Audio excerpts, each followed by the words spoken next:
Спачатку, як вядома, было слова. Сёння аматары літаратурнага і музычнага мастацтва скарысталіся магчымасцю пачуць словы таленавіта складзеныя ў прафесійныя творы. У зале вядомыя паэты, кампазітары і дзеячы культуры Беларусі. Ёсць шмат жадаючых паехаць сюды ў Маладзечна, выступіць на святочнай сцэне. І кожны год тут з'яўляюцца і ўжо добра знаёмыя твары нашых паэтаў. І ў той жа час з'яўляюцца новыя аўтары.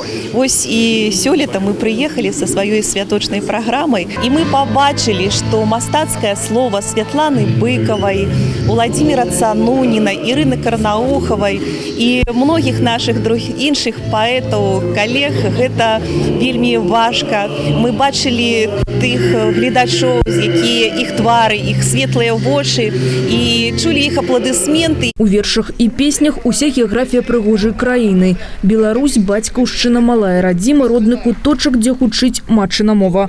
Госці, што выступілі спавядаючы беларускае слова ў вершах і песнях, робяць важкі ўнёсак у развіццё нашай нацыянальнасці, упэўнены культурныя дзеячы краіны.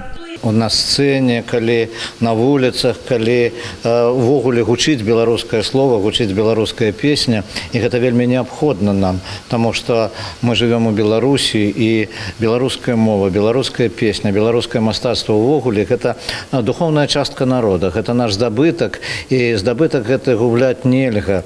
Яго трэба захоўваць, не толькі захоўваць, а памнажаць.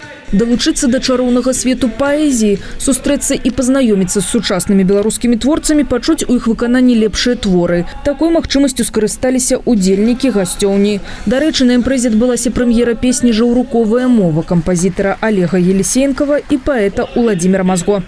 Олег запросил меня до себя, вот показал мне мелодию цудовную. Верша спочатку не было еще. Секрет вам открываю, была мелодия.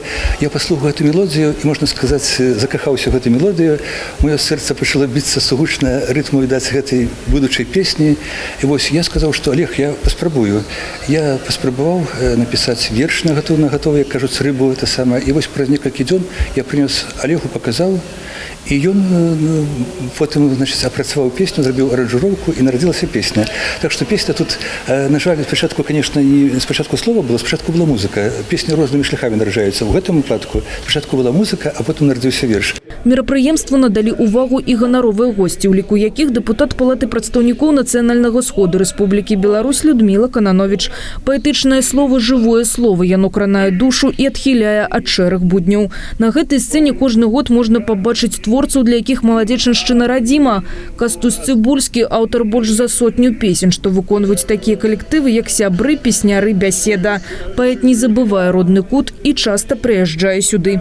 Тут матуліна мова жывая, ганаруся табой, беларускі мой край, маладзечанскі край, у садах і гаях салаўіных, хай стаіць над табою музычны настрой, гімн працоўнай і мірнай краіны. Тут наша радзіма, тут магілы продкаў, тут магілы бацькі і маці, тут радня, з якой утульна, з якой цёпла, з якой можна пагутарыць, пагаманіць.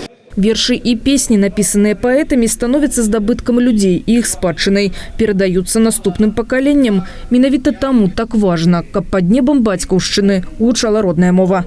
Алеся Ушакова, Алексей Андреевский, МКТБ.